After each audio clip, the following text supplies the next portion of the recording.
أرستا زينا دمت حزب تግራይ ዘይብሉ ቤት ምኽሪ ዘሕለፈው ውሳነ ሕገ መንግስታዊ ወሰን ትግራይ ኣብ ሓደጋ ዘውድቕ ውሳነ ብምዃኑ ጊዜያዊ ምምሕዳር ትግራይ በትሪ ኮኒንዎ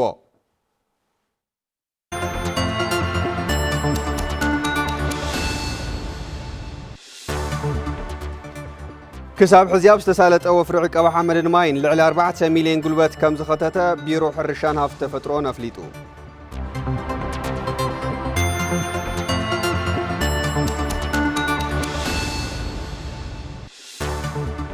ካብ ወጻኢ ድማ መንግስቲ ዩጋንዳ ኣብ ሱዳን ብገመን ጆኖሳይድ ንዝኽሰስ መራሒ RSF ምቕባሉ መንግስቲ ሱዳን ኣውጊዙ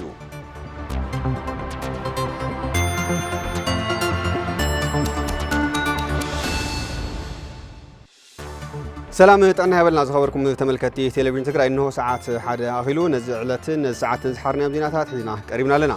ዜናታት ሰዓት ብምምራሕ ኣንስፋዝ ጋዓስበይ ብመደብ ምልክት ቋንቋ ለምፀሓይ ሓጎስ ምስ መላእ ሰብ ሞያ ስቱዲዮ ቴሌቪዥን ትግራይ ምሳኹም ጻሕነት ክህልወና እዩ ክሳብ መወዳእታ ንምክትታልኩም ዓዲመ ፈለማ ሓፀርቲ ሓበሬታታት ኢና ከነቐድም ልዋም ግብረ ኺዳን ከተቕርበልና ናው ከስግረኩም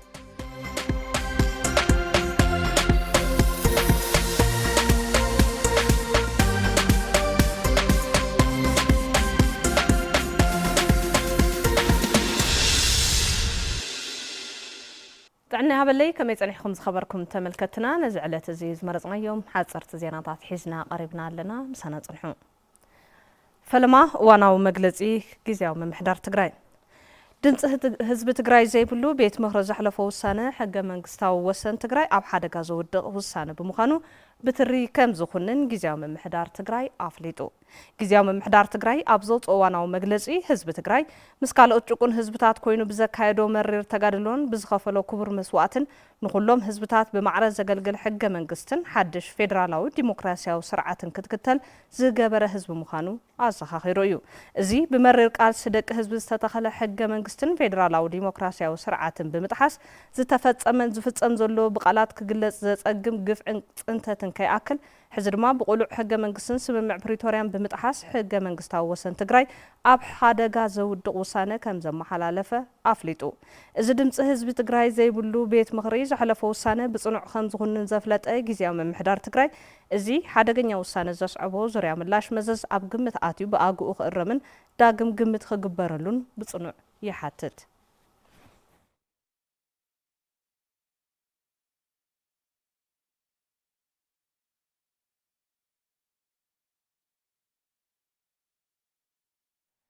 من محدار وردا بالذات بمقنيات مبل 50 حدن عمت بعل 10 حد لكاتيت أبطابيا سمرت نخلت ميتن شدشتن ناي سلستيو معراف سدرا سواتن هاربنياتاتن نمنبري زخون بوتا سنة سرعة موصاعجة أكايدو وانا محداري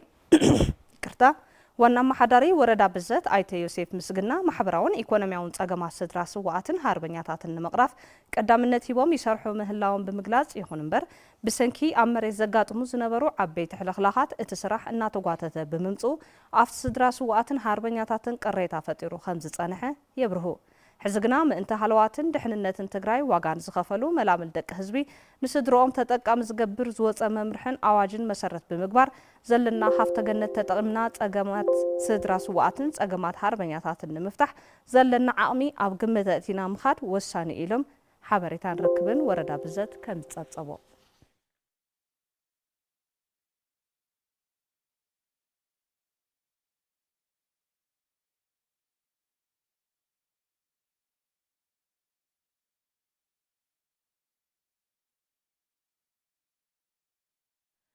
مبل 50 عدن عمت لكاتيت 10 حدا اب سودان كسلا باستفلالي مدلاوات تخبيرو اتتصمبل بمحبر تجارو سودان جنفر كسلا زتدالو خوينو بهراو حدنتنا نموحاس مسل عرس رئيس وساننا بزبط ارحيو أبومبر محبر تجارو أيتنجاسي على مايو جنفر كسلا زي بعال حزبنا أب كبيت سجم أب زلولو خويننا نبعلو زلنا سلزي كبرتاتون توفيتاتون عاقبنا سجماتنا نفتحلو خون كلاتنا بحبر نقاله سيغبايلو افت مدرخ توكلتي محبر سب ايرتران لعلو سب سلطان كل الكسلان ترخيبوم يوم كبلو ركب حزبي محبر تجارو السودان ايت ميكائيل بولا حبيرو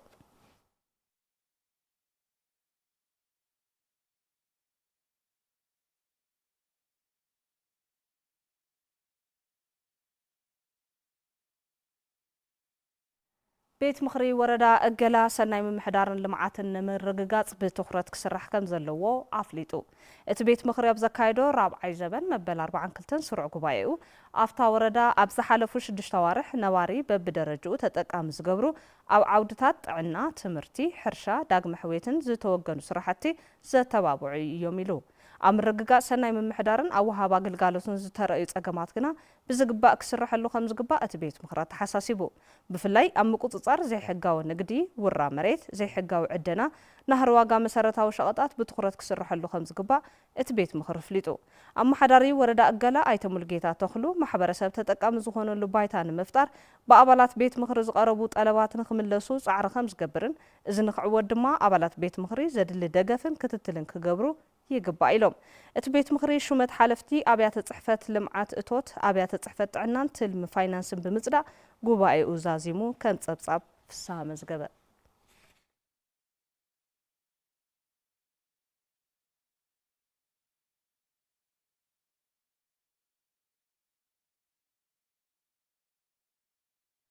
ህንጸት መንገዲ ኣልዓሳ ገለበዳ በተወለድቲ ዓዲ ተጀሚሩ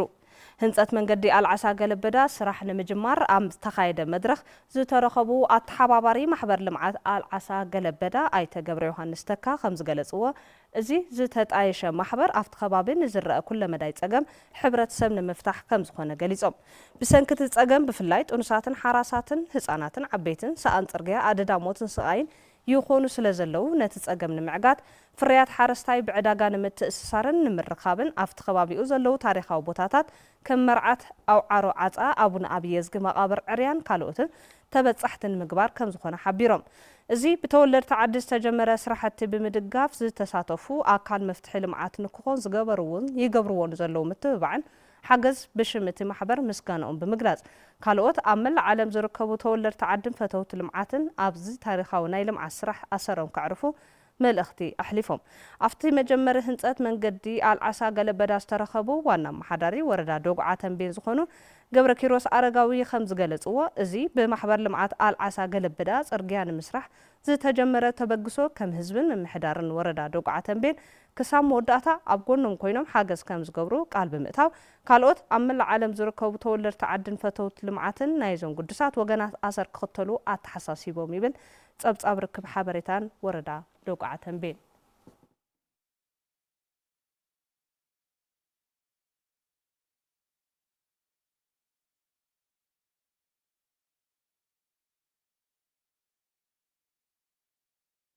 ናብ ናይ ወጻእ ዜና እንትንሰግር መንግስቲ ዩጋንዳ ኣብ ሱዳን ብገበን ጆኖሳይድ ንዝተኸሰሰ መራሒ ዕጡቕ ቅልጡፍ ደገፍ ምቕባላ መንግስቲ ሱዳን ኣውጊዙ ሚኒስትር ጉዳይ ወጻእ ሱዳን ኣብ ዘውፅኦ መግለጺ ፕሬዚደንት ዩጋንዳ ዩሪ ሙሴቪኒ ንወታደራዊ ኣዛዚ ህጹጽ ደገፍ ዝገበርዎ ኣቀባብላ ኣብ ልዕሊ ህዝቢ ሱዳን ንዝተፈጸመ ገበን ጆኖሳይድ ብሸለልተኝነት ከም ምርኣይ ምዃኑ ዕላው ገይሩ ዕጡቕ ህጹጽ ደገፍ ኣብ ልዕሊ ህዝቢ ሱዳን ዘብጽሖ ገበን ሕብረት ኣፍሪካን ውድብ ሕብራት ሃገራትን ከም ዝኾነንዎ ዘዘኻኸረ መግለጺ ሱዳን ተግባር ዩጋንዳ ንሰላማዊ ግርብትናን ዓለም ለኸ ርክባትን ዝጥሕስ ክብል ምኽሳሱ መርበብ ሓበሬታ ሳፊክ ተወኪሱ ገብረ እግዚአብሔር ኃይሉ ጸብጺብልና ኣሎ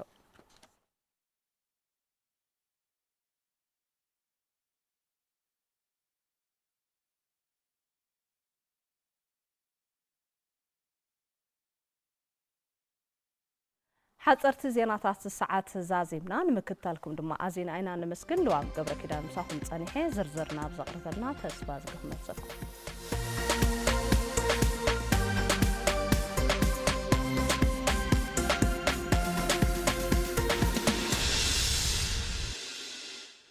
ሓጸርቲ ሓበሬታታት ዘቕርበትና መሰረትና ልዋም ገብረ ኪዳን ኣመስጊና ሕዚ ድማ ብዝርዝርና ንሪኦም ዜናታት ኢና ክትሰግር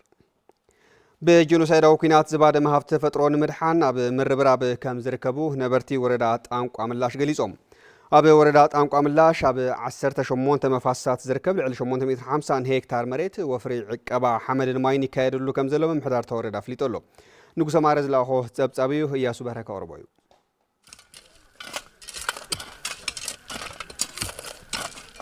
ቅድሚ ጆኖሳይዳዊ ኩናት ትግራይ ንዓመታት ብዝወገንዎ ስራሕቲ ዕቀባ ሃብቲ ተፈጥሮ ኣብ ምስሳን ምህርቲ ሕርሻን ምስፍሕፋሕ ልምዓት መስኖን ርኡይ ለውጢ ኣምፅኦም ዋላ እኳ እንተነበሩ ብፅንተታዊ ኩናት ናብ ድሕሪ ተመሊሱ ቁጠባኦም ከም ዝጸለዎ ነበርቲ ወረዳ ጣንቋ ምላሽ ጣብያ ዓዲ ወያነ ተዛሪቦም ልዕል ግድብ ተኣኪቡ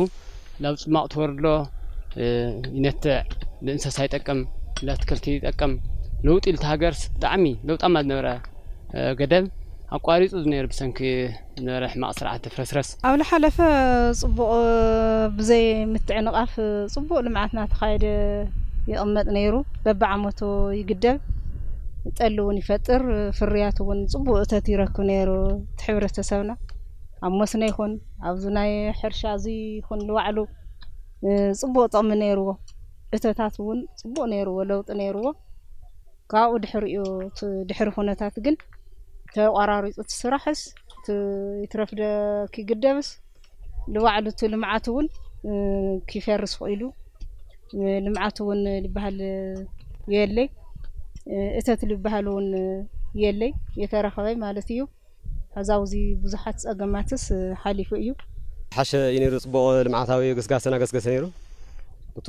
ዓውደ ኹናት ምኽንያት ግን ለድሕሪ ተመሲጥሪ ለኸት ዳርጋ ዓሪቑ እኒአ ማለት እዩ ሕዚ ተረኺቡ ብዘሎ ኣንጻራዊ ሰላም ተጠቒሞም ከባቢኦም ንምሕዋይ ይረባረቡ ከም ዘለው ድማ እቶም ነበርቲ ይገልጹ ብወፍሪ ብሕራነ እዩ ለፍቱ ልምዓት መጺኡ ጽቡቕ ምንቅስቓስ ትርኢ ኣለኻ ኸለና ማለት እዩ ንእሽተይ ናት ሰላም ሃዋህው ረኺቡ ንእሽተይ ለፍቱ ልምዓት ተዋኪርና ጀምርና ከም ትሪኡ ኣለኹም ማለት እዩ ሰላም ተኾይኑልናስ ካብዚ ላዕሊ ከምቲ ነበርናዮ ኑር መሊስናት ልምዓትና ዓድና ተኩሉ ነገራት ኣግራባትና መስነታትና ተጠቒምና ጸገምና ክንፈትሕ እዚኢቱ ድልየትና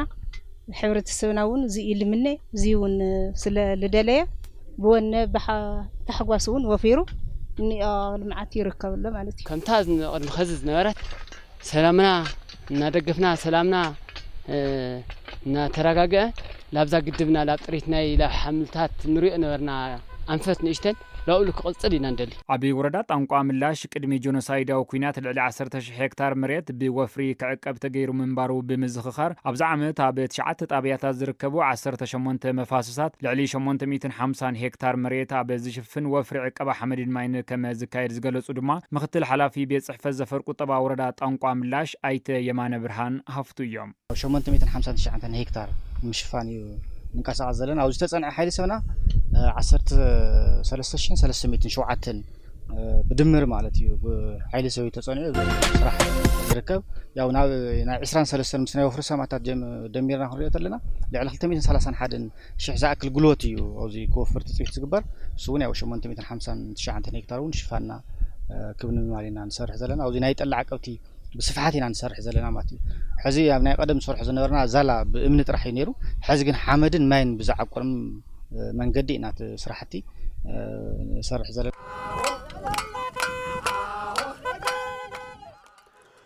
በበርከ ክልል ክሳብ ሕዚ ኣብ ዝተሳለጠ ወፍሪ ዕቀባ ሓመድን ማይን ልዕሊ 4 ሚልዮን ጉልበት ሰብ ከም ዝተሳተፈ ቢሮ ሕርሻን ሃብቲ ተፈጥሮን ትግራይ ኣፍሊጡ ሎም ዓመት ልዕሊ 61,000 ሄክታር መሬት ብነፃ ወፍርን ብፕሮጀክትን ንምስራሕ ትልሚ ተታሒዙ ከም ዘለውን ሓላፊ ቢሮ ሕርሻን ሃብቲ ተፈጥሮን ትግራይ ኣይተ ኣለም ብርሃን ሃሪፈዮ ገሊጾም ሃይለ ስላሴ ገብረ ሚካኤል ዋይዶ ዘሎ ስዕቡ ሃረብ እዩ ببرك كلل زحلفة يكاتيت خلته زتجمره وفر عقاب حمد ماين كساب حزي أبستخايد وفري لعل 4 مليون قلوات كم زختته حلف بيرو حرشان هفته فترون تقراي أيتا ألم بران هاريفو يجلسهم. تناي سرعة صراحة عقاب حمد ماين يعني كم تقول لهنا نفلته يكاتيت كلته علاو بزخنا من قد استجمرلون كساب حزد ما تتأنا خير زخنا اللقناتي يزلوا مالتي. سلزي زوفر زي كساب حزي ناي ناب 4 مليون زخون قلبت زخطتلن ناي 9 معلت صرحنا لهم كنتات زلو خوينو بوانا نتزحزنا وفر نخنطنا ناي 11 معلتي يسترفنا زلو زي مالت بستود من قدن بوفر من قدن صرح صرحت زي كوينو صرحنا عمت مولو صرح في لاي بولق درجاون بصفحات كغيدو لزغبو صرح مخانون ياو كم تقول لنا نردي مالتي كم كلل بنص اوفرن ببروجكتات سان 1,000 هكتار كوا خنصرح لنا إنا تلمحيزنا زلنا ናይ ምዕራብ ውፅኢኻ ብነፃ ወፍሪ ዕቋ ሓመድ ማይ 33,000 ሄክታር ክንሰርሕ ዝብል እዩ ከም ትልሚ ዘቐመጥና በዋናነት መፍራይነት ንክሕግዝ ብፅሬትን ጽፈትን ክስራሕ ካብ ክልል ክስካብ ወረዳ ስልጠናታት ተዋሂቡ እዩ ዝበሉ ኣይተ ኣለም ብርሃን ነዚ ንምፍጻም ርብርብ ይግበር ከም ዘሎ ሓቢሮም ሰፊሕ ስልጠናታት ሂብና ኢና ካብ ላዕሊ ክሳብ ታሕቲ ናይ ክልል ሰሙያታት ናይ ወረዳ ሰሙያታት ናይ ጣብያ ሰሙያታት ናይ መፋስስቶም ሓረስቶት መራሕቲ ቴክኒክ ንብሎም እውን በብደረጁ ሰፋሕቲ ስልጠናታት ናተዋሃቡ ዝመፀሉ ኩነታት ኣሎ ኣብ ሕሉፍ እዋን ዝተሰርሑ ስራሕቲ እውን ኣብቲ ንገብሮ ስልጠና እውን ከም ሓውስ ተመክሮ ልውጥ እውን ናገበርና ዝመፀናሉ ኩነታት ኣሎ ስራሕትና ብዝተቐመጠሉ መጠንን ፅሬትን ክፍጸም በዋናነት ምድላው ምዕራፍ ክንሰርሕ ምስግቡና ስራሕቲ ብዝተወደ መንገዲ ዝመራሕናሉ ኣገባብ እዩ ዘሎ ሓበርቲ ውፅኢታት ንብሎም ወይ ከይ ፐርፎርማንስ ኢንዲኬተርስ ንብሎም 10 መሰረታዊ ነገራት ተቐሚጥና ኢና ተጸንዐ ሓይሊ ሰብ ብዝተወደ መንገዲ መዓልታዊ ክኸትት ዝግብኦ መዓልታዊ ብምኽታት ኣብ 20 መዓልቲ ክኸትት ዝግብኦ ሓይሊ ሰብ ድማ ክኸትት ብምግባር አንጻር እቲ ዝወፈረ ጉልበት ታስተቐመጠትሉ ኖርም በአግባቡ ደፈጺምዋ ሶ ሰለጠን ዝምልከት ጀስ በመዓልታዊ ክሰርሖ ዝግብኦ ስራሕ እውን ኣማሊኡ ደ ይሰርሐሉ ዝብል እውን ስለዚ በተስተቐመጠ ናይ ሕድሕድ ቴክኒክ ናይ ሕድሕድ ቴረስ ስታንዳርድ ብኡ መሰረት ይስራሕ ዘሎ ምዃኑ እውን ናይ ምርጋጽ ስራሕ እውን ከም ሓደ መዐቀኒ ጌርና ንወስዶ ዘለና እቲ ዝካየድ ዘሎ ወፍሪ ዕቀባ ሓመድን ማይን ብቐጻልነት ኣብ ሕውየት ሃብቲ ተፈጥሮን ስነ ህይወታውያንን ውፅኢት ከምጽእ ክትትል ይግበር ከም ዘሎ እውን ገሊጾም ሎሚ ዘመን ብግድን ንሰርሖም ደረቕ ዕቀባ ሓመድ ማይ ስትራክቸራት ቢያንስ 40% ብስነ ህይወታዊ ዕቀባ ሓመድ ማይ ክሽፈን ኣለዎም ኢልና ዘቐመጥና ነገር ኣሎ እዚ በለስ ክኸውን ይኽእል እዩ ዒረ ክኸውን ይኽእል እዩ ዕቃ ክኸውን ይኽእል እዩ ናብ ታሕታይ ትወርድ ተለኻ ናብ ማይ ዘለዎ ኻብታት ድማ ብስፍሓት ቀለብ እንስሳ ዝተፈላለዩ ዓሌታት ሳዕሪ ሳዕሪ ሓርማዝ ሳዕሪ ፋላሪስ ዲሾግራስ ኤንድ ካልኦት ሳዕርታት እውን ብምትካል አንጻር ክኸውን ይኽእል እዩ ካልኦት ምስ ኣግሮ ፎረስትሪ ተኣሰሩ ተሓራሳይ መሬት ምስ ወረድካ እውን ክስርሑ ዝግብኦም ስራሕቲ ኣለዉ ሶ እዚ ናይ ወፍሪ ዕቀባ ሓመድ ማይና ተዓዊቱ ድዩ ኣይተዓወተን ኦር ኣብ ምንታይ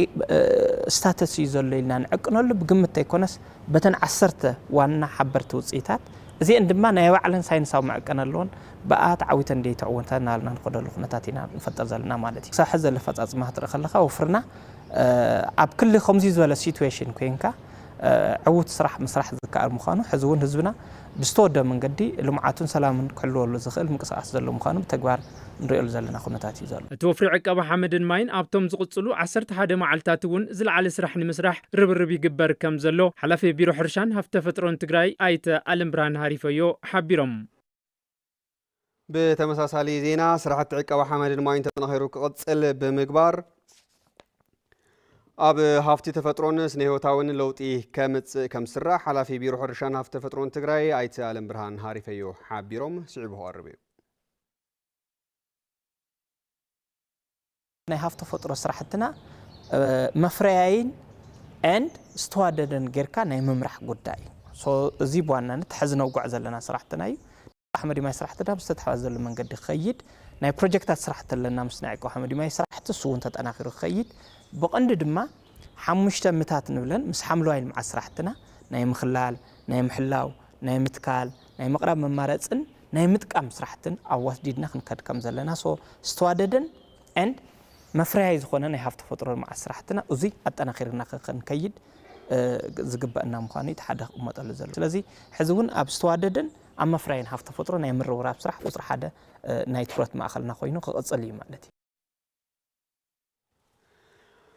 ትካል ገባር ሰናይ አክሽን ኤድ ኢትዮጵያ በዞባታት ደቡብን ደቡብ ምብራቅን ከካይዶ ጽንሐ ስራሕቲ ፕሮጀክት ሙሓስ ናብራ ተቃላዕቲ ክፋል ማሕበረሰብ ዛዚሙ ኣመሪቑ ተስፋይ ታደሰ ተወሰኸሎ ትካል ገባር ሰናይ አክሽን ኤድ ኢትዮጵያ ምስ መተሓበርቱ ብምዃን ኣብ ወረዳታት ሕንጣሎ ወጀራት ራያ ዓዘቦን ጨርጨርን ን18 ተዋርሕ ከሳልጦ ጸንሐ ስራሕቲ ፕሮጀክት ሙሓስ ተቃላዕቲ ክፋል ማሕበረሰብ ዛዚሙ ተጠቀምቲ በቲ ፕሮጀክት ተረባሕቲ ምዃኖም ይገልጹ ጓል ሴት ባዕላት ዘር ትፍለ ዘር ግን የምኡ ኸኣነ ካብኡ ካት ዘር እንደገና ናይ ስነ ልቦና ትምህርቲ እንደገና ኣግኘ ህይወት ስነ ልቦና ማለት እዩ ዘርኢ ሽምብራ ተኾይኑ ላብ 20 ኪሎ ተንጣፍ ግን 5 ኪሎ ሶራላት ሞዴሳት ብዙሓት ነገራት እዩ ትህቡ ፍላይ ኣፍተን ማያትስ ብጣዕሚ እዩ ለውጢ ርኢና ሓደ ድስተይ ማይ ዳንደ ትበሃል ጎጥ ካፍትልና እዩ ማይ ዳንሲ ድስተይ ማይ ማለት ምንም ደይነበራ ኣፍተን ጎልጎላት እንደገና 3 ማይ ይኻፍትልኻ ኣሕምልቲ ሽንኩርቲ تقليل زين ياو تمر يا هيبنا إنه مالتي تي مداريا ياو توصلنا وني حجزنا يو تي مداريا أو مرتي طعم صبغ مرتي هنا يو معجد بزرعنا بمداريا موارول مسارحي حجزني بزناتي والكي رشان هني فرق هكتارات زحابني زرعي بوقع عينوري نقص لزنورة 15 كيلو أبزبان 15 كيلو جزء كفتي زي حارس جبار أبزبان وسخ 3 كيلو زرع هو وسيتها ما يتفتح مدرسة هلاي عتحوار مسنو وردا راي عزو ايت تغن هافتم 86 هكتار مسنو كلمع زخل بت بروجكت هنصت ماي مسنو كم تسرح لم يحبروم وردا راي عزو طابيا مچاره باسال لبال قشت باسال حدنا باسال خلت لبالو غدا غدي يوسم لا طقم او علنيو طقلالا نخلتهم غدا غدي 86 هكتار يو للمع تتقمتم 96 يو ساعة الأخلاق دكان سي غدغود بخالق جوارسنا تخعتو لنا رايو ግን ተደፊኑ ለነበረ ስለሆነ ለሐረም ሶም ዝረብ በመግባር ፓምፕ እና ስዊች ቦርድ ኬብል ሊወሉ ነገራት አታታቲዩ ፋረው ክለምዕ ኸሉ ተወሳኸ እንደገና ገዚ ና ሶላር ምትታይ ስራሕቲ ይሰርሕለው ማለት ፕሮጀክት ኦፊሰር አክሽን ኤድ አይተማነ መለስ እቲ ፕሮጀክት አምጉ ሕስና ትኹረት ገይሩም ኣብ 4 ወረዳታት ንልዕሊ 15000 ማሕበረሰብ ተጠቀምቲ መናወሮ ምሕያሽ ዝገብር ምዃኑ ይረዱም ተና መጀመሪያ ኣብ ምጉ ሕስናና ግብርና እዩ خالاي ازنا صوري ستماي سرحتي مسرت غوري يسرح نيرو سالساي እንደገና ازنا صنعت طقعت دق انسيو او يسرح نورو ስለዚህ አፍተና ምጉሕስና ሴክተር ትረይተሎ ብፍላይ ኣብ ግብርና እዚ ና ኦቶት ና ግብርና ምህርት መምሓይሺ ማዳበርያ ና ግብርና መሳርሒ ሙሩፅ ዘርኢ ዝብሙሉ ንሕድሕዱ ኣብ ሕድሕድ ጣብያ ኣብ 16 ቀበሌ 45 ተጠቀምት ነው حتى أيام مالتي بالتقلال بجت تولى عندنا حدا نتشمون تتشعنت يوري بزهز من زار ترى تولى عندنا لعل 300 مليون بر كابيتال انفست قررنا قليل يكون ሽልማት ኪነ ጥበባት ትግራይ ሽኪት ቁጥር 2 ከም ዝሳለጥ ማሕበር ባህሊ ትግራይ ኣፍሊጡ እቲ ውድድር ንምስላጥ ን20 መዓልታት ዝኣክል ኣብ ኩለን ሚድያታት ጻውዒት ከም ዝግበር እውን ተገሊጸሎ ገብረ እግዚአብሔር ገዳሙ قدمي 30 ዓመታት ዝተመስረተ ማሕበር ባህሊ ትግራይ ባህሊ ታሪክን መንነትን ተጋሩ ምዕቃምና ስራሕ ከም ዝመጸ ዝሓበሩም ዋና ፈጻሚ ዳይሬክተር እቲ ማሕበር ኣይተ ብርሃነ ወልደ ሚካኤል ናይ ዝመቐጸልታ ድማ ኪነ ጥበብ ትግራይ ንምብርትታዕ ውድድር ሽልማትን ኣፍልጦን ከም ዝሳለጥ ኣርድዮም ከየንትና ለሰሙያ ባህሊ ሽለምሉ ኩነታት ለኩሉ ይሽልሞይ ኣይ ካሊ ግን በመስርሕ መሰረት ተሓርዮም ሽለምሉ ኩነታት ንፍጠር للنجار تلاعلو تأمامنا ون هذه محل بالت جرا جميرات النورات تنايم جمريا شكيت خالأي برنامج هذه كدالو أمم قصة لنا مالسيو زي حسب تلعن تلو تحد تسلب الحبي نجار جزيام منجس تجراي أواني أمزيل لنجار العلى خموه عند حرمتي خموه زي دقا أنحنا ون إن حويسنا تمقصقاس كايرك خيل اللو ليفل بريزيدنت أديس وردون بروميسينغ الخنا قالات تواهيونا تمقصقاس كجمر خيلي سرح مكايدي هايكل ملتي ميديا ايت عالم فسح بوغنم ابت وددر بموزيقام اب مصحفتي فيلمي سئلن قرصا قرصن قيعن ساتفو توادادرت كم زتقالل غليصام ابز وددر اب عوتات موزيقا ባህላውን ዘመናውን ተባሂሎም ከዋዳደሩ እዮም ባህላዊ ጓልን ወድን በሐባሪ ዋዳደሩ ካብ ቀዳማይ ስጋብ ሳልሳይ ብርኪ ጓልን ስቴት ዘይሃልያ ቅድሚት ዘላ ጓልን ስቴቲ ትተባባዕ ብደረጃ ሳልሳይ ትሽለም ኣብ ዘመናዊ ስራሕቲ ሙዚቃ ደቂ ኣንስትዮ ንበይኖም ደቂ ተባዕትዮ ንበይኖም ይዋዳደሩ ገጠምቲ ብጋጣሚ ይዋዳደሩ ናይ ደርፊ ገጠምቲ ጀማ ሰራሕቲ ይዋዳደሩ መዋሃቲ ይዋዳደሩ ኣብ ሙዚቃ ዝኾይኑ ካልእ ኣብ መጽሓፍቲ ካብቲ ተለምዳ ሓድሽ ነገር ይብሉን 4 ዓይነት መጽሓፍቲ ንውድድር ከም ዝቐርቡ ኢና ምድላው ወዲና ዘለና ካልእ ፊልሚ ስእልን ቅርጻ ቅርጽን ካብ ናይ ዚኦም ኩሎም ዘርዘርኩም ፍሉይ ዝገብሮ ሓድሽ ስራሕ ከቕርቡ ተኣጅናታቶም እዚ ውድድር ክካየድ ኣብ ንሓስበሉ ዘለና እዋን ተመዛበልቲ ወገናት ኣብ ዘይተመለሱሉን ግዛኣት ትግራይ ኣብ ዘይተረጋገጸሉን ምዃኑ እውን ሓቢሮም እዮም እዚ ነገር ዝትኾን ተሎ همت كلنا نفلطه تجراي أمشوا خناتات أصبح خناتات سلل لا يخوني زي خون لولو هزونا تيندا تاتوشتين هزون مريتنا أي تملسن هزون هزونا لبعد وي تملسن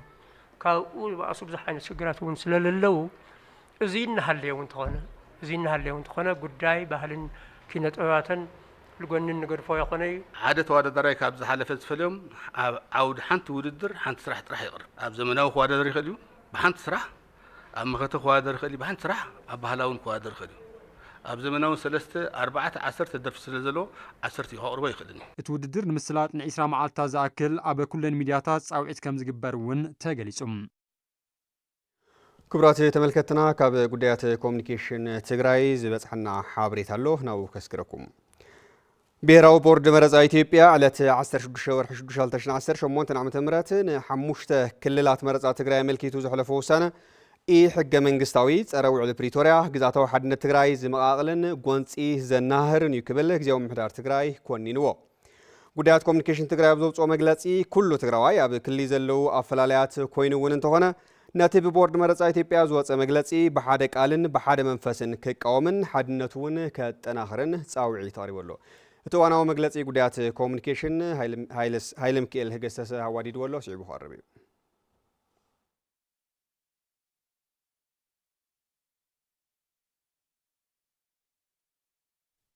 እዋናዊ መግለጺ ቢሮ ጉዳያት ኮሙኒኬሽን ትግራይ ብሔራዊ ቦርድ መረፃ ኢትዮጵያ ኣብ ልዕሊ ሕገ መንግስታዊ ግዛት ትግራይ ኣመልኪቱ ዘውፅኦ መግለጺ ሕጋውነት የብሉን ብሔራዊ ቦርድ መረፃ ኢትዮጵያ ሎሚ ለካቲት 16/2018 ዓ.ም ንሓሙሽተ ክልላት መረፃ ትግራይ ኣመልኪቱ ዘሕለፈ ውሳነ መሰረት ብምግባር ቅዋም ጊዜያዊ ምምሕዳር ትግራይ ነዝስዕብ ይመስል ሓደ ግዛታዊ ሓድነት ትግራይ ኣየካትዕን ቦርድ መረፃ መግለጺ ዝሃበን ሓሙሽተ ወረዳታት ታሪኻዊ ሕገ መንግስታውን ግዛታውን ትግራይ ብወረርቲ ዝተተሓዛ እምበር ካብ ግዛት ትግራይ ወፃኢ ኣይኮነን መሬት ትግራይ ኣብ እዋን ጆኖሳይዳዊ ኩናት ክሳብ ሕዚ ብወረርቲ ሓይልታት ተተሓሒዙ ከም ዝርከብ ማሕበረሰብ ዓለም ይኹን ፌደራል መንግስቲ ኣጣሊሎም ዝፈልጥዎ ሓቂ ስለ ዝኾነ ድማ ኣብ ትሕቲ ወራር ዘሎ መሬት ትግራይ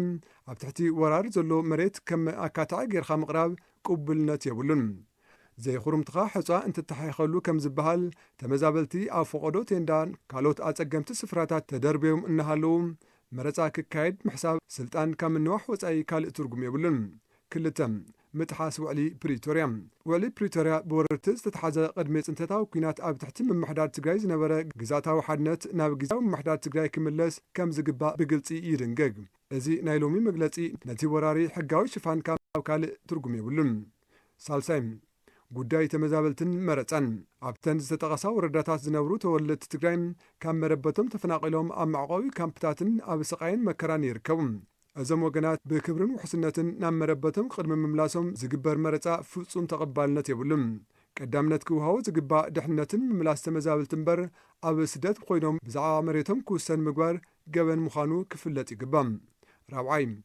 ምዝባዕ ሕገ መንግስታዊ ስርዓት ተመዛበሊ ኣብ ሓሰረ መከራ እናሃለዎም መሬት ትግራይ ብሰፈርቲ ተወሪሩ እንከሎም በዓል ዋና ኣብ ዘይብሉ መረፃ ምክያድ ክውንነት ዝሰሓተን ሕገ መንግስታዊ ስርዓት ዝጥሕስን እዩ ቦርድ መረፃ ኢትዮጵያ ዘውፅኦ መግለጺ ሕገ መንግስታዊ ጸረ ውዕሊ ፕሪቶርያ ግዛታዊ ሓድነት ትግራይ ከም ስጋ ጉዚ ዝሽንሽን ጎንፂ ዘናሃር እዩ እዚ መግለጺ ኣካል ተጠጅኡ ዝጸንሐ ሽርሕን ሉዓላዊ ትግራይ ዝጥሕስ ክብርታት መንነትን ህዝቢ ትግራይ ናብ ዋጋ ዕዳጋ ዘቕርብ እዩ ዝኾነ ይኹን ውሽጣውን ግዳማውን ፖለቲካዊ ኣፈላላይ ዋላ ይሃሉ ብቦርድ መረፃ ኢትዮጵያ ዝወፀ መግለጺ ህልውና ህዝቢ ስለ ዝፈታተን ኩሉ ትግራዊ ኣብ ሓደ ቃልን ብሓደ መንፈስን ተላዒሉ ነዚ ኢፍትሓዊ ውሳነ ክቃወም ሉዓላውነት ትግራይ ንክኽበር ድማ ሓድነቱ ከጠናኸር ጊዜያዊ ምምሕዳር ትግራይ ይጽውዕ ክቡራት ተመልከቲ ቴሌቪዥን ትግራይ ካብዚ ብምቕጻል ዜናታት ቢዝነስ ኢና ከነቕርበልኩም ሃፍቲ ገብሩ እዩ ካቅርበልና ናው ከስግረኩም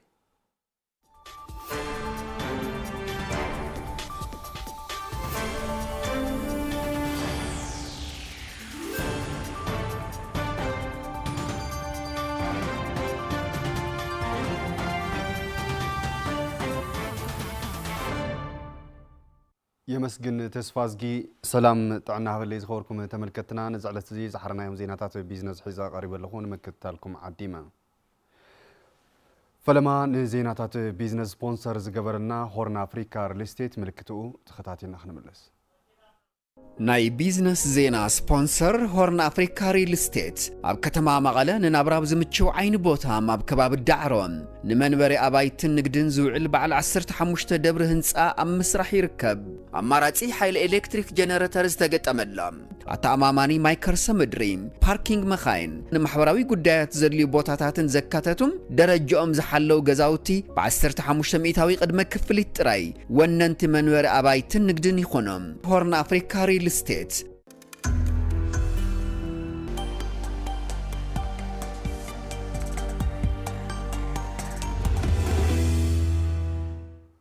ሆርን አፍሪካ ሪል ስቴት አዚና ኢና ነመስግን ኣብ 2018 ዓመተ ምህረት ልዕሊ 6.7 ቢልዮን ብር ክእከብ ካብ ዝሓዞ ትልሚ ዛጊድ 1.6 ቢልዮን ብር ጥራሕ ከም ዝኣከበ ቤት ማዘጋጃ ከተማ መቐለ ፍሊጡ እቲ ቤት ማዘጋጃ ነዚ ዝገለጸ ኣብ ምድንፋዕ ቤት ማዘጋጃዊ እቶት ኣመልኪቱ ምስ መዳርግቲ ኣካላት ኣብ ዘሳለጦ ዘተ እዩ ንጸብጻብ ታደለ ዳኘው እያሱ በርሀ ከም ሰብ ካርቦ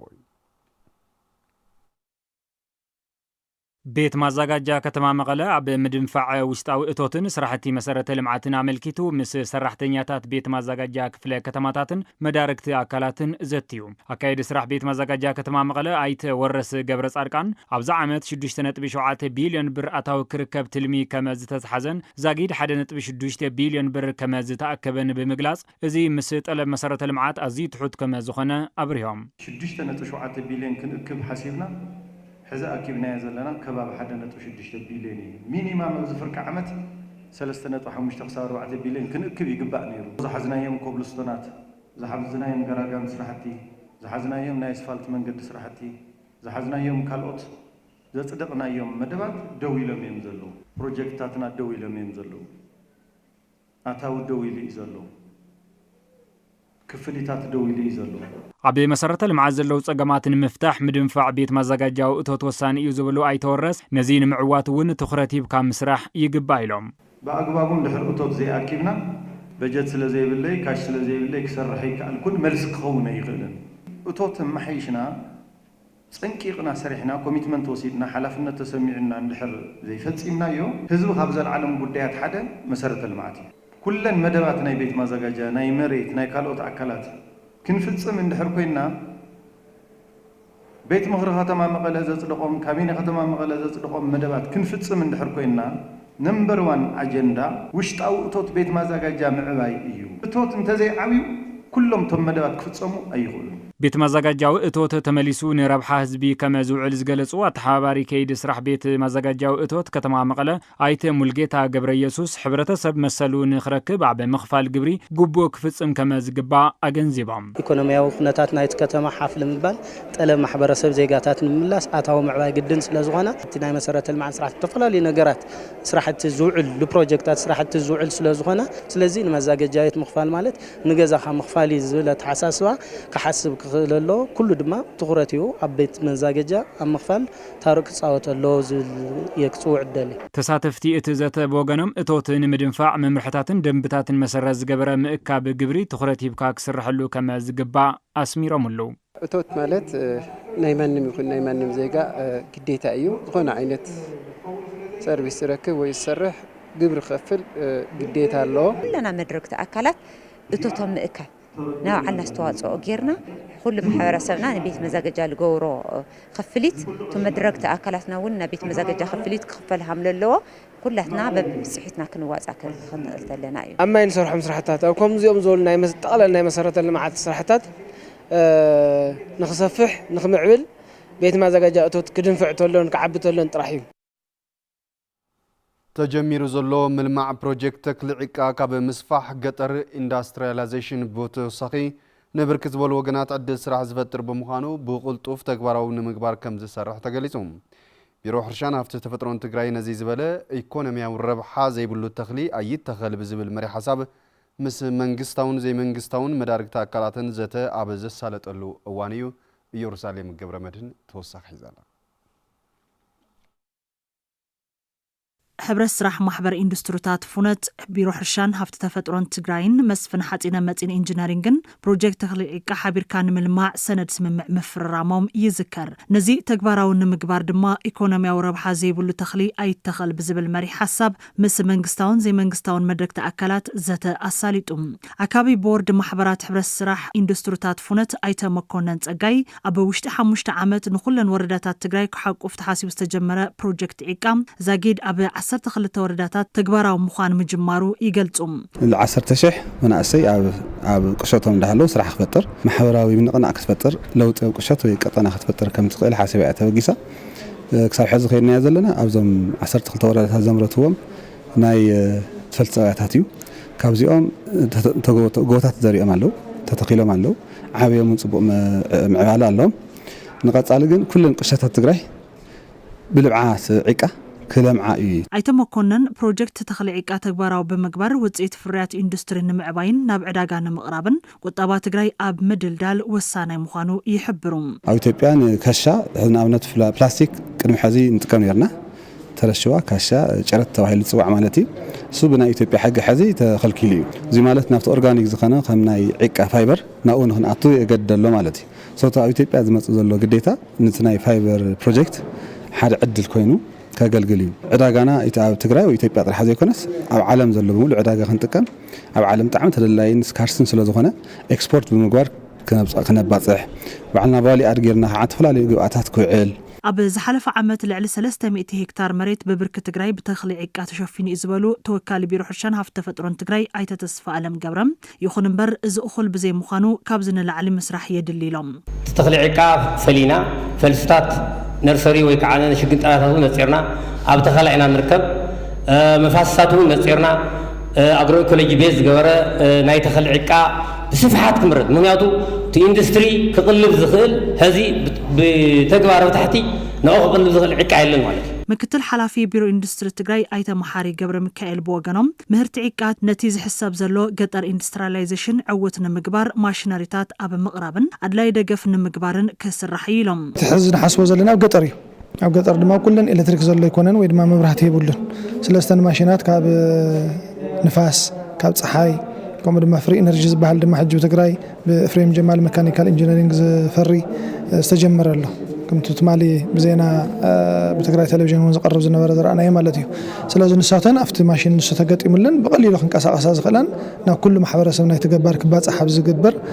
ከም ቢሮ ኢንዱስትሪ ዓብዪ ግድን ዓብዪ ኣስተዋፅኦ ኣለና ፕሮጀክት ዒቃ ኣብ ትግራይ ዝረአ ዘሎ ዋሕዚ ዘይሕጋዊ ስደት መናእሰይ ንምግታእን ስራሕ ዕድል ንምፍጣርን ዝለዓለ ግደ ኣለዎ ዝበሉ ሓላፊ ጉዳይ መናእሰይ ትግራይ ኣይተሓይሽ ሰባጋደስ ኣመሓደርቲ ጣብያን ወረዳን መናእሰይ እናወደቡ ኣብ ፕሮጀክት ዒቃ ክሕቆፍ ክገብሩ ይግባእ ኢሎም زي خبركم تملكتنا حزر ما كنت تشرفوا أزر سرقان كتاتوا ليك انقدكم سلام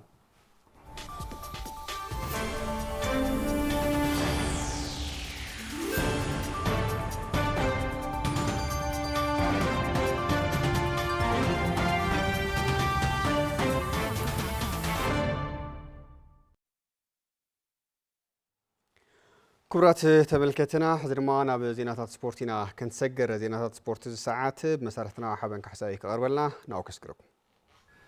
بقطمات سبي بريمير ليج إثيوبيا تمت زعبه كنجمر تصفاز جوني مسجن تختلتنا وين حويرهم نتصنحهم غلاي زور قطمات سبي بريمير ليج إثيوبيا خلتشن 10 شمونتن حدا الجمير لما بلش راسهم لو مدما دربي غانتا تግራይ غانتا مغله 7 እንደርታ ምስ ምድረገነ ሽረ ዝሳልጦ ጸወታ بعوض سجانتا مقالة 7 እንደርታ حدن بادو مفصمتا رخيب نيرو تاستوصرت سغول تختاتلنا نملس ፌደራል ዳይና ሸብር ሶቦቃ ነጾታን መጅማራ ምድላው ይርከቡ ጋንታ ምድረገነት ሽረ ክፍተታት ብምዕራብ ኣብ ካልኣይ ምዕራብ ሽቶና መውጻር ዕድል ክል ይኽእሉ መቀለ 7 እንደርታ ፍጹም ዓለሙ ስስ ስንታየው መንግስቱ ስንታየው ጎል ጎል ጎል ጎል መቀለ 7 እንደርታ በስንታየው መንግስቱ ብዝገርም መልኩ ናይ ፍጹም ዓለሙ አሲስት ተጣይሙ መርሕት ትገብሮም ሽቶ ጋንታ መቀለ 7 እንደርታ دهري كالاي معرف 45 دقيقات شتو كوصرو كيلو ملو نسعبو غانتا مالا 7 እንደርታ بسنتايو منغستو فيدرال داينا شبر صوبوقا نصوتان مجمارا مدلاو ናብ ካሉ ዛዕባታት ስፖርት ክንሰግር ከለና ዙር ትግራይ ባንኪዮ ጋገን ብዝተፈላለዩ መድረኻት ውድድር ኣብ ምስላጥ ዝርከብ ሻድሻይ መድረኽ ድማ ካብ ከተማ ዓዲ ጉደም በገስ ብምግባር ናብ መኾኒ ተሳሊጦሎም ፊልሞን ዝራብሩክ ካብ ጋንታ መቀለ 7 እንደርታ ድማ ተዓዊትሎ መረስ ሃይለ ካብቱ ቦታ ዝላኸልና ጸብጻብ ሲዒ ይቀርብ ببانكي وغاغن استموله قدم بشكلتا تور تግራይ ዕለተ ሰነ እውን ብሻልሻይ መድረኽ ቀፂሉ እንትሳለጥ 88 ኪሎ ሜትር ዝሸፈነ ርሕቀት ድማ ተቃደምቲ መስመር ከተማ ዓዲ ጉደም ተበጊሶም ከተማ መኾኒ መዛዘሚ ገይሮምሎም ተቃደምቲ ካብ ዓዲ ጉደም እንትብገሱ ብኣብዝሓ ጦይ ዋይን ቁልቁለትን መልክዓ ምድራዊ ቃምጣ ሓዊሱ ሓልሓሊፉ ትንፋሶም ዝእክብሉ ሓደ ናይ ሜዳ ሰለስተ ድማ ናይ ዓቐብ ቮላታ ብምስላት እዮም ብብርክት ዝበለ ፈታዊ ስፖርት ኣብ ዝተረኸበሉ ከተማ መኾኒ መዛዘሚ ሻልሻይ መድረኽ ገይሮም ዘለዉ ተቃደምቲ ከተማ ሒዋንን ትበፅሑ ፈላማይ ናይ ሜዳ ቮላታ ብምክያድ እዮም መንገዲ ከተማ ማጨውን የማን ገዲፎም ንኣንፈት ምብራቕ ተጓዒዞም ዘለዉ ያሬድ የማነ ካብ ትራንስ ኢትዮጵያ ቀዳማይ ብምዃን ትትዕወት ተመስገን መብራህቱን ኣሮን ታደሰን ድማ ካብ ጋንታ መቐለ 70 እንደርታ ካልኣይን ሳሳይን ደረጃ ወፅዮም እዮም ንዓባይ ጉጅለ ብውስን ርሕቀት ይመርሑ ዝነበሩ እዞም ተቃደምቲ ስዒቡ ኣብ ዝረኸብዋ ፈላሜት ናይ ዓቐብ ቮላታ እውን ያሬድ የማነ ደጊሙ ተዓዊቱ ኣሮን ታደሰን ተመስገን መብራህቱን ድማ ካልኣይን ሳሳይን ደረጃ ወፅዮም እዮም ኣብ ካልኣይ ዓቐብ ቮላታ ደስ በለ ሃፍታይ ካብ ትራንስ ኢትዮጵያ ደስታ ዓለም ገብረመድህን ካብ ፋብሪካ ኣዲስ መድሓኒት ወልዋሎ ለገሰ ሰለሙን ድማ ሓዝ እውን ካብ ጋንታ ትራንስ ኢትዮጵያ ብቀደም ሰዓብ ካብ ቀዳማይ ክሳብ ሳሳይ ደረጃ ብምሓዝዮም ተዓዊቶም ዘለዉ ድሕሪ እዚ ተቃደምቲ ብዝተፈላለዩ ምክንያታት እቲ ሓደ እንትስዕብ እቲ ካልእ ድማ እንድሕር ክትተርፍዮም ተረኣዮም ከባቢታት ዓዲ መስኖ ባሕሪ ፀባን ዓዲ ቀይሕን ምስ ትኸቢድ ጦይ ዋይን ቁልቁለትን ተደጋጋሚ ብልሻ ብሽክለታ ተቃደምቲ ጋንታ ትራንስ ኢትዮጵያ ድማ ተደሚርዎ ካብ ዓባይ ጉጅለ ዝተበተኑ እናበዝሑ ኣብ ቅድሚት ድማ 4 ካብ ጋንታ መቐለ 70 እንደርታ 2 ድማ ካብ ጋንታ ፋብሪካ ኣዲስ መድሓኒት ወልዋሎ ዝሓዘት ጉጅለ እያ ክትፍጠር ጀሚራ ኣብ ቅድሚት ንዝነበረ ሳልሰይቲ ናይ መወዳእታን ዓቐም ቮላታ ፊልሞን ዘርአብሩኽ እዩ ካብ ጋንታ መቐለ 70 እንደርታ ክዕወተላ ክኢሉ ዘሎ ፊልሞን ዘርአብሩኽ ምስ ኣንበሳ ዓቐብ ናይ ዝውድር ገረመድን ገረዝጌር ንቐፃሊ ከቢድ ንሕንሕ ንክገብሩ ድማ ውስን በሪ ከፊታላ ኣባላት ጋንታ ፋብሪካ ኣዲስ መድሓኒት ወልዋሎ ዝኾኑ ደስታ ዓለም ገብረመድህንን ኣማኒኤል ሃይለ ሚካኤልን ድማ ካልኣይን ሳልሳይን ደረጃ ወፅዮም መስመር መዛዘሚ ዓወት ንምርጋፅ ኣብ ዝነበረ ካልእ ሰሓባይ ንሕንሕ እውን መፍቀራይ ስፖርት ብሽክለታ ከተማ መኾኒ ዘገረመ እዩ ኣብዚ ናይ ሻልሻይ መድረኽ እውን ምስ 4 ደጋንቱ عجب زو على فيلمون زرابروخ كاب غانتا مقله 70 እንደርታ ተዓዊተሎም ሬድዋን ሳልሕ ሕዝውን ካብ ጋንታ መቐለ 70 እንደርታ ኻላይ ኣማኒኤል ሃይለ ሚካኤል ድማ ካብ ፋብሪካ ኣዲስ መድሓኒት ወልዋሎ ሳልሳይ ደረጃ ወፅዮም እዮም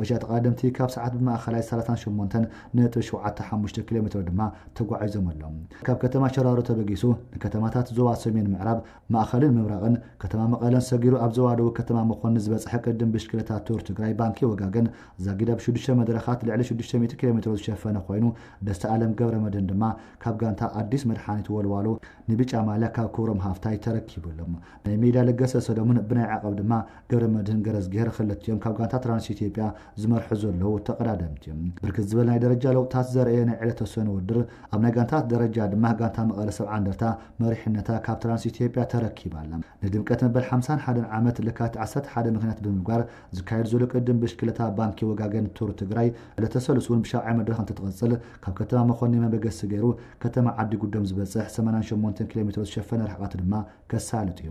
ዝተዋደደ ፀብጻብ መረሳ ሃይለ ከተማ መኾኒ ሞራል ናይ ትግራይ ባንዴራ ሞራል ሃይለ ሞራል እስኪ ድሕሪ ውድድርና ብዝተዋውሪቶታት ክንሰግር ከለና ዝተሳለጠ መድረኽ ውድድር ብርቱ ንሕንሕ ዝተገበረሉ ከም ዝነበረ ተፃወቲ ከም ድማ ስልጠንቲ ሪኢቶም ኣለዉ ሕዚ እውን መረሳ ሃይለ ንድምቀት መበል 51 ዓመት ምክንያት ብምግባር ዝካየድ ዘሎ ቅድም ብሽክለታ ቱር ትግራይ ባንኪ ወጋገን ሰነውን ብሻድሻይ መድረኽ እንትትቐፅል 88 ኪሎሜትር ዝሸፈነ ርሕቀት ድማ መስመር ከተማ ዓዲ ጉደም መኾኒ ኣሳሊጡሎም ከቢድ ቁልቁለትን ጦይዋይን ጉዕዞ ዘሳለጡ ተቃደምቲ ቱር ትግራይ ኣብዚ ዕለተ ሰኒ ውዕለውን ብደረጃ ውልቀ ኮነ ጋንታት ናይ ደረጃ ለውጥ እውን ኣርኤ እዩ እዚ ናይ ዕለተ ሰኒ ውድድር ናብ ምዛም ገጹ ከም ምዃኑ መጠን እቲ ንሕንሕ እውን ብኡ መጠን ወሲኹ እዩ ዝበሉ ተቃደምቲ ፊልሞን ዘርአብሩኽ ተመስገን መብራህቱን ከምኡውን ኣማኒኤል ሃይለ ሚካኤልን ንቐጻሊ ዝሓዝዎ መሪሕነት ዓቂቦም ንምቕጻል ከም ውልቀ ኮነ ጋንታ ድልዋት ምዃኖም ገሊፆም ዕዋተይ ብጣዕሚ ደስተኛ እየ እቲ ውድድር ከዓ ብጣዕሚ ፈታኒ ውድድር እዩ ዓቐብ ቁልቁል ዝበዝሖ ስለዝኾነ ብውልካ ከዓ ናይ ትራንስ ብልሽት ስለ ዘጋጠመ እቲ ጨዋታ ብኡ ክደምቕ ክኢሉ እዩ ዝረዝሮ ብልካ ኣለና ነገር ስሒብና ላፍቲ ውጤት መፂና ኣለና ያው ቱ ናይና ዕላማ ስቴጅን ምስዓሪ ነይሩ እስኻ ኣሳኺዕና ኣለና ያው ብልካ ኣለና ነጥብና ዓቂብና ክንወፅእ ንሙክር ኢና ያው ከም ጋንታ ከዓ ፅቡቕ ስራሕ ክንሰርሕ ኢለ ተስፋ ይገብር ፅቡቕ ጨዋታ ነይሩ ንእሽተይ ዕንቅፋታት ነይሩ ያው በቲ ዕንቅፋታት ኣጋጣሚ ድማ ብዝተኻለና ፃዕሪ ወጢርና ብምምፃእ ብዝተኻለ ዓቂብና ንምኻድ ጠንኪርና ንክንጫወት ندارينا فلا ما كجمر تلو يا بايو بكل كتقعيو علم هناتو تزنر نال حلفنا نغرات نكمالس ያው አምጥቃያ ነራ ያው መጨረሻ ላይ ተሳኺልኝ ትዝኹል ወላ ሰራኸው ኢለ ዓወቱን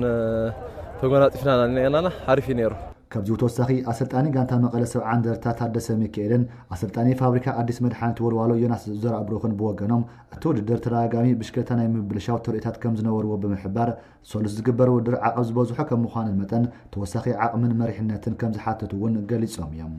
أسفح حبينا سيرنا سللنا تصبلا كاوت جواتها تايلا خوني إكخد لا تبغى تختلها نيشتن تفكر لا سفحيل خدنا يبتشاون خلي وصدنيو معلتاون سعرنا بمورال درجة ما تخاون نيشتن تحسنا سلنرنا خذ بتمورال درجة ولا تلعب ناس مثلا نجاون نيشتن خذ كل خلي تجواتها مالتيو قطع مخينو دستا ينيرو زمر هذا كلتا معلتي أفتاز حلفة ودر تقدم ينيرو لما عندها بلاشيو سايكل كيراتي كاوتم زفاخرو سواتونا بلاشيو خذ مس بلاشيو مركبن زي مركبن تولد نيرو منهم عرفت زين يورو درينيرنا خلت ناتنا عند ترعت خوينا ما قدام يتقرب وديهم مالتي بس علم تاع بيጫ ማሊያ ይገብራሉ خلت ማዓልቲ እንሰርፎ ዘላ አሁን ንሕሪ ባላሽስ ከውዳ ይዙል እምነት አለኝ ዜናታ ስፖርት ሰዓት በዚህ ፍጻም ብሩህ ግዛ ክብራት ተመልከተና ዜናታት ስፖርት ዘቀርበልና ሓበን ካሕሳይ አመስጊና ዜናታት ዝዕለቱን ኣብ ዜና ከንክንበት ንምክታልኩም አመስጊና ብሩህ ግዛ